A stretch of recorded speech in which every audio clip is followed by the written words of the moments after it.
만약 제가 여러분한테 이런 질문을 던지면 어떨까요? 그 한 국가를 50년 동안 든든하게 지탱해온 거대한 이념적 성벽이 무너져 내리는데 과연 뭐가 필요할까요? 글쎄요. 보통은 뭐 군사 쿠데타나 아니면 막 수백만 명이 모인 광장의 시위 같은 걸 떠올리시지 않을까요? 맞아요. 다들 그렇게 생각하시죠. 근데 놀랍게도 1998년 대한민국에서는요. 단 한 권의 월간지에 실린 몇 페이지짜리 기사가 그 철옹성 같던 성벽을 완전히 해체해버리는 첫 번째 망치질이 되었습니다. 사실상 총성 없는 전쟁이었죠. 와, 시작부터 아주 도발적이고 강렬한데요. 하지만 그만큼 오늘 우리가 다룰 역사적 순간의 무게감이 엄청나다는 뜻이기도 하겠죠? 그렇죠. 다만 이제 본격적인 이야기로 뛰어들기 전에 청취자 여러분과 약속해야 할 아주 중요한 전제 조건이 하나 있습니다. 아, 네, 맞습니다. 이거 아주 명확히 하고 넘어가야죠. 여러분, 오늘 우리가 심층 분석할 이 대화의 주제는요. 좌파와 우파, 북한 문제, 그리고 한국 현대사 같이 한국 사회에서 가장 민감하고 치열하게 부딪히는 정치적 또 이념적 사안들을 정면으로 다루고 있습니다. 네, 그래서 분명히 말씀을 드려야 할 것 같아요. 우리는 이 방송에서 그 어떤 정치적 진영의 입장도 지지하거나 반대하지 않습니다. 네, 절대 편을 들지 않죠. 우리의 역할은 철저히 객관적인 분석가이자 안내자입니다. 오늘 다룰 출처 자료가 어떤 사실관계를 담고 있는지, 그리고 그 글을 쓴 저자가 이 거대한 이념적 변곡점을 어떤 시각으로 해석했는지를 있는 그대로 해부해서 여러분의 테이블 위에 올려드리는 것, 딱 거기까지가 우리의 미션입니다. 완벽합니다. 자, 오늘 우리의 테이블 위에 올라온 텍스트는 2026년 4월 19일 미국 시민권자인 데니 소장이 운영하는 블로그 서울캐스트에 올라온 아티클입니다. 최장집 사상 논쟁과 대한민국 좌우 대결의 시작점이었죠. 네, 맞습니다. 소설 수모민국을 바탕으로 쓰인 이 글을 통해서 우리는 1998년 말에 벌어진 이른바 조용한 혁명의 전말을 파헤쳐 볼 겁니다. 자, 본격적으로 이 내용을 하나씩 풀어보죠. 좋습니다.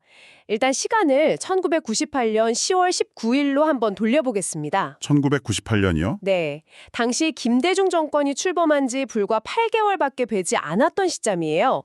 이게 민주화 이후 최초의 평화적 정권 교체였기 때문에 아, 분위기가 엄청났겠네요. 그렇죠. 사회 전반에는 막 엄청난 변화에 기대감이 있었고 또 동시에 기득권층의 팽팽한 긴장감이 공존하고 있었습니다. 바로 그 폭풍의 눈 한가운데서 월간 조선 11월호에 말 그대로 폭탄 같은 기사가 터집니다. 대통령 자문 정책기획위원장 최장직 교수의 충격적 6.25 전쟁관. 와, 제목부터가 아주 매섭네요. 여러분, 이 제목의 무게를 진짜 느끼셔야 합니다. 이건 단순히 상하탑에 있는 어느 진보학자의 논문을 비판하는 수준이 아니었어요. 네, 무려 대통령 직속 기구의 수장이잖아요. 맞아요. 그 수장이 가진 역사관을 전면으로 조준한 겁니다. 사실상 갓 출범한 정권의 심장부를 겨냥한 사상 검증이었던 거죠. 맞습니다. 그래서 이 기사가 문제 삼은 최장집 교수의 시각을 자세히 들여다보면요. 크게 몇 가지 거대한 철학적 또 이념적 충돌 지점이 발견이 되거든요. 자료에 한 7가지 정도가 요약돼 있었죠. 방식이었어요. 기사에 따르면 최 교수가 6.25를 김일성의 역사적 결단으로 표현을 했고 이 전쟁을 기존의 침략전쟁 구도가 아닌 이른바 수정주의적 시각의 민족 해방 전쟁으로 규정했다고 비판했습니다. 잠깐만요. 여기서 우리 청취자분들을 위해서 용어 하나만 좀 확실히 짚고 넘어가죠. 그 수정주의적 시각이라는 말이 나오는데 이게 그냥 역사를 막 자기들 입맛대로 수정한다는 뜻인가요? 아니면 아, 학술적으로 다른 의미가 있는 거냐고요? 네, 맞아요. 아주 좋은 질문입니다. 여기서 말하는 수정주의는 단순히 사실을 조작한다는 뜻이 절대 아닙니다. 이건 학술적인 패러다임의 전환을 의미해요. 아, 패러다임이요? 네, 1950년대 이후 주류를 이뤘던 전통주의 시각은 한국 전쟁을 스탈린의 사주를 받은 북한의 불법 남침이라는 아주 명확한 가해자와 피해자의 구도로 봅니다. 우리가 흔히 학교에서 배웠던 내용이네요. 그렇죠. 반면에 1980년대 이후 대학가를 강타한 수정주의 시각은 전쟁의 발발 원인을 단순히 남침으로만 보는 게 아니라 남북한 내부의 계급 갈등, 그리고 미국과 소련이라는 외세의 개입이 얽힌 복합적인 구조 속에서 파악하려고 했습니다. 아, 그러니까 북한만의 책임이 아니라? 네, 김일성의 남침을 단순한 범죄 행위가 아니라 식민지 잔재를 청산하고 민족을 통일하려 했던 나름의 합리적이고 전략적인 선택이라는 맥락에서 해석하려고 했던 거죠. 와, 1998년 당시 서해 분위기를 생각하면 그건 정말 불에 기름을 들이붓는 해석이었겠네요. 엄청났죠. 재설정하는 데까지 나아갑니다. 최 교수 측의 시각에서는 이 비극적인 전쟁의 가장 궁극적인 피해자를 북한 민중으로 설정했다는 거잖아요. 네, 맞아요. 거기에 무슨 인민항쟁이라던가 남한 내 남로당 세력을 민족주의 세력으로 지칭하는 등 그 기존의 우파적 국가관에서는 절대 용납할 수 없는 어휘들이 막 등장합니다. 그렇습니다. 기득권 우파 진영의 시각에서 보자면 이것은 대한민국의 건국 정당성, 그리고 6.25 참전 용사들의 희생을 근본적으로 부정하는 언어들이었죠. 국가의 가장 핵심적인 설계도, 즉 소스코드를 누군가 은밀하게 바꿔치기 하려 한다고 느꼈을 겁니다. 저는 이 상황이 약간 그 50년 된 스웨터의 실오라기 하나를 잡아당긴 것 같다는 생각이 들어요. 오, 스웨터를 실오라기요? 네, 학자의 논문에 쓰인 몇 개의 단어, 그러니까 그 실오라기 하나를 딱 잡아당겼는데 그게 어떻게 국가 전체의 이념적 위기, 즉 스웨터 전체가 막 해체되는 상황으로 번지게 되었는지 진짜 흥미롭거든요. 여기서 정말 흥미로운 점은 바로 그겁니다. 보통 이런 학술적 이념 논쟁은 신문 지면에서 학자들끼리 몇 번 공방을 주고받다가 끝나는 경우가 많잖아요. 그렇죠. 대중들은 잘 모르게 넘어가기도 하고요. 근데 이 사건은 달랐습니다. 보도 직후 불과 한 달도 안 되는 기간 동안 이 논쟁은 거대한 헌정미기급의 롤러코스터로 변모합니다. 롤러코스터요. 단순한 언론 보도가 현실 권력의 충돌로 이어진 거죠.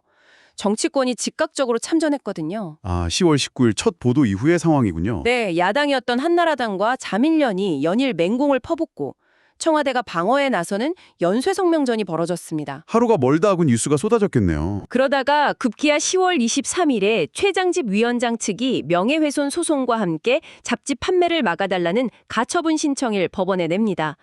이 싸움의 무대가 언론과 정치를 넘어 사법부라는 국가 공권력의 한가운데로 이동하게 된 거죠. 그리고 11월 11일 이 모든 논쟁의 방향을 완전히 틀어버리는 결정적인 판결이 나옵니다. 맞습니다. 서울지방법원 제50일 민사부가 최장집 교수의 손을 들어준 거예요. 월간조선 11호로 발행, 판매, 배포 중지 결정. 조선일보 측은 즉각적으로 거세게 반발했습니다. 이건 언론의 자유를 제약하는 판결이다. 이렇게요.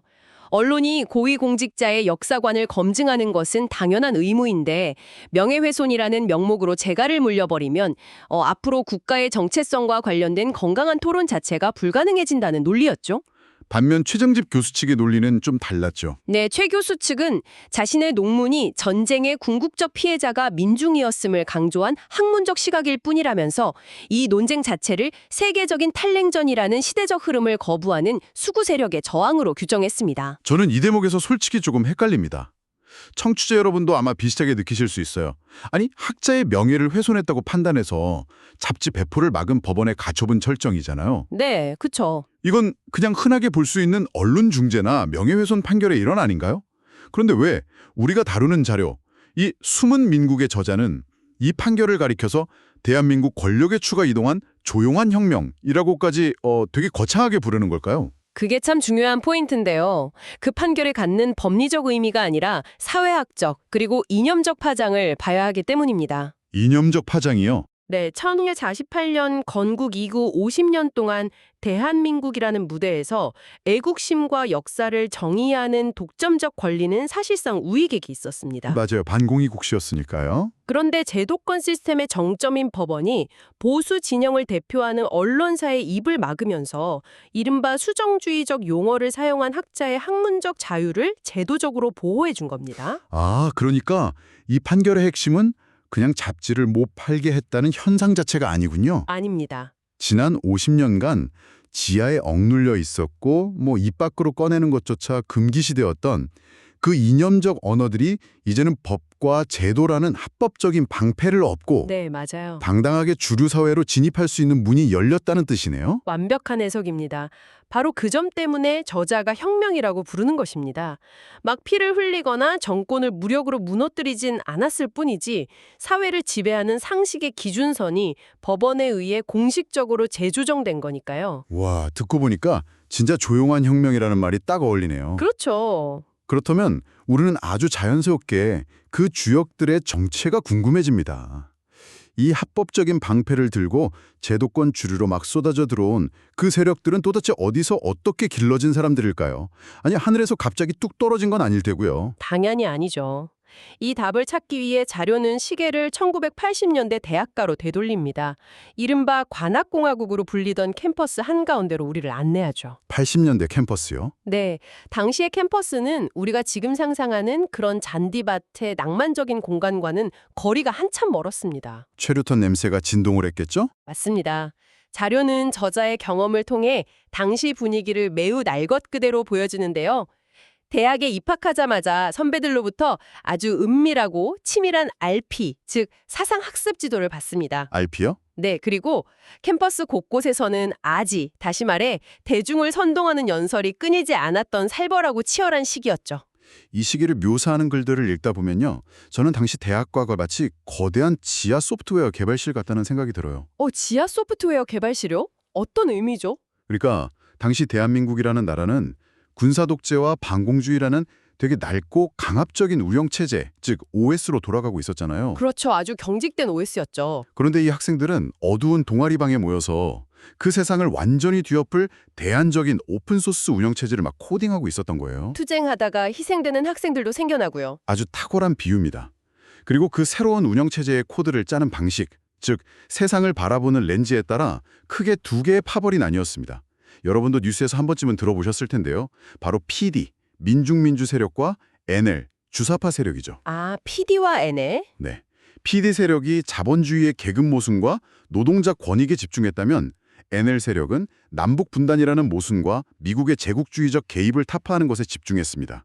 이들 모두 당시 대한민국의 현 체제를 전면적으로 부정하는 양상을 띠었죠. 여기서 제가 청취자분들을 대신해서 한 번 더 딴지를 걸어보겠습니다. 네, 해보시죠. 당시 군사 독재에 저항하는 젊은 대학생들의 어떤 순수한 비판 정신은 100번 이해합니다. 압력소처럼 억눌려 있었으니까요. 그렇죠. 터지기 일보 직전이었죠. 그런데 왜 온건한 민주주의 체제로의 정치적 개혁이나 점진적인 정책 변화가 아니라 하필이면 가장 극단적인 마르크스주의나 좌익혁명 이론 같은 극단적인 코드와 결합할 수밖에 없었을까요? 그들이 보기엔 기성 국가의 운영체제 자체가 근본적으로 버그투성이었기 때문입니다. 보고투성이다. 네, 온건한 패치나 업데이트 정도로는 일제강점기부터 이어진 친일파 청산의 실패, 남북의 분단, 그리고 군사독재라는 이 구조적 모순을 치유할 수 없다고 굳게 믿은 거죠. 아예 밀어버리고 새로 깔아야 한다. 맞습니다. 국가의 하드웨어 자체를 포맷해야 한다고 생각했던 겁니다. 게다가 눈앞에서 독재 정권의 공권력에 의해 동료들이 투억 쪼고 목숨을 잃는 것을 목격하잖아요. 그렇죠. 그 분노가. 네, 그들의 이념은 그 분노를 먹고 더욱 급진적인 혁명 이론으로 단단해질 수밖에 없었습니다. 정말 폭발 직전의 압력솥이었네요.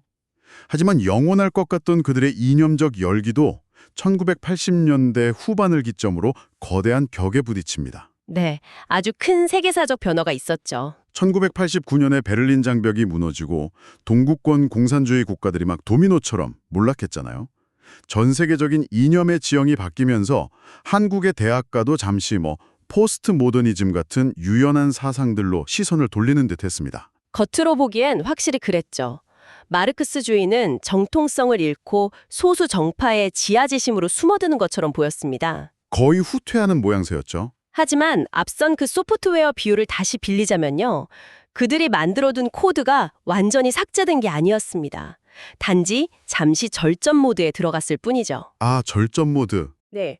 그리고 1998년 김대중 정권이라는 새로운 정치적 하드웨어가 설치되고 최장집 사상 논쟁이라는 사건을 트리거로 합법적인 실행 권한을 부여받자마자 그 절전 모드에서 깨어나 단숨에 화려하게 국가 시스템의 핵심으로 부활해서 진입하게 된 것입니다. 와, 이렇게 연결되는군요.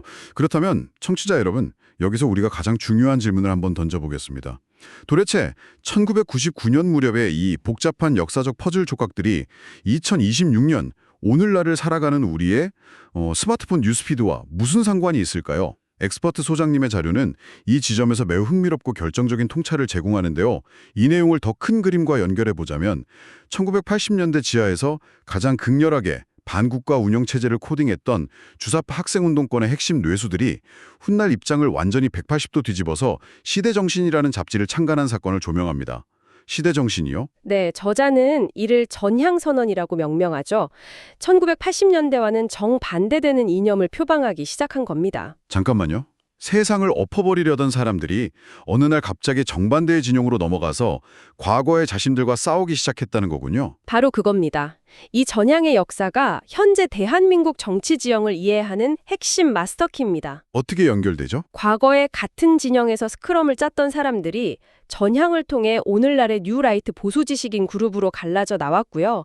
반대로 기존의 입장을 고수하거나 유연하게 발전시킨 그룹은 진보 진영의 주류 정치인이나 시민단체로 성장해서 제도권에 확고하게 자리를 잡았습니다. 그러면 오늘날 우리 뉴스를 장식하는 그 뜨거운 이슈들 있잖아요. 막 국정교과 선논쟁, 건국절 논란, 6.25 역사관 충돌 같은 극단의 좌우 대결들이 네, 하늘에서 똑 떨어진 게 절대 아닙니다. 결국 1999년 그 이념의 단층선이 크게 어긋났던 순간부터 시작되어서 지금까지 우리 사회를 흔들고 있는 거대한 여진인 셈이죠. 이 이야기를 듣다 보니까요. 그냥 누군가 요약해준 유튜브 영상이나 짧은 기사만 보고 넘어갈 게 아니라는 생각이 강하게 듭니다. 자료가 제시한 것처럼 청취자 여러분들도 직접 해보실 수 있는 3단계 실행 가이드를 좀 전해드리고 싶어요. 오, 좋네요. 어떤 것들이 있죠? 첫 번째는 국립중앙도서관 같은 곳에서 98년, 99년 당시 언론 보도나 1차 자료들을 직접 비교해서 읽어보는 겁니다. 전적으로 동의합니다. 원본 텍스트의 그 거친 호흡을 직접 마주해야만 그 시대의 진짜 맥락을 온전히 이해할 수 있거든요. 네, 그리고 두 번째는요. 우리가 관성적으로 막 사용하는 사상검증이라는 프레임 있잖아요.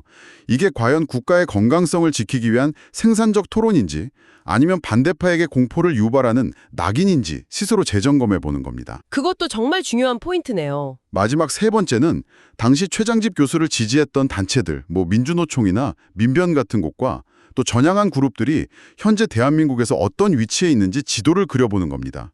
그러면 매일 뉴스에서 벌어지는 이념 지형도가 완전히 입체적으로 보이실 거예요. 아주 날카로운 통찰입니다. 결국 이념이란 도서관 구석에 꽂힌 먼지 쌓인 이론이 아니에요. 지금 이 순간에도 우리가 발딛고 있는 현실의 법안을 만들고 교육의 방향을 정하며 사회의 상식선을 그어버리는 가장 역동적이고 살아있는 권력의 작용기전 그 자체예요. 여러분, 오늘 우리는 단 하나의 월간지 기사가 촉발한 이념 논쟁이 어떻게 50년의 우위구도를 깨버렸는지 추적해봤습니다. 한 학자의 단어 선택이 법정 공방으로 번지고 과거의 학생운동권이 제도권으로 편입되며 현재의 정치 지형을 만들어낸 그 조용한 혁명의 과정을 말이죠. 정말 숨가쁜 지식의 여정이었습니다. 네, 오늘의 대화를 마무리하면서요. 저는 여러분께 도발적인 질문을 하나 던지고 싶습니다. 어떤 질문이죠? 오늘 이야기를 들으면서 이런 생각이 들더군요. 1998년의 이 거대한 이념의 지각 변동은 월간지와 출판물, 그리고 법정이라는 아주 아날로그적인 공간에서 치열하게 벌어졌습니다. 그런데 만약 이와 똑같은 규모의 사상 논쟁이 2026년 오늘날 벌어진다면 어떨까요? 상상만 해도 아찔한데요. 아마도 법정이나 두꺼운 잡지보다는 알고리즘으로 무장한 소셜미디어와 아주 자극적인 쇼폼 영상 속에서 소비되겠죠. 과연 기술과 매체의 변화는 우리의 이념 논쟁을 더 성숙하게 만들었을까요? 아니면 우리를 각자의 확증 편향이라는 더 좁은 방벽 안에 가둬버렸을까요? 한 번쯤 여러분의 뉴스피드를 보며 고민해 보셨으면 좋겠습니다. 우리가 정보의 홍수 속에 서 있으면서 반드시 짚고 넘어가야 할 아주 묵직한 화두네요. 네, 이 정보 과부하 시대에 오늘 무거운 이념의 역사 속에서도 끝까지 저희와 함께 이 지식의 여정을 걸어주신 여러분께 진심으로 감사드립니다. 오늘의 심층 분석은 여기서 경쾌하게 마무리하겠습니다. 감사합니다.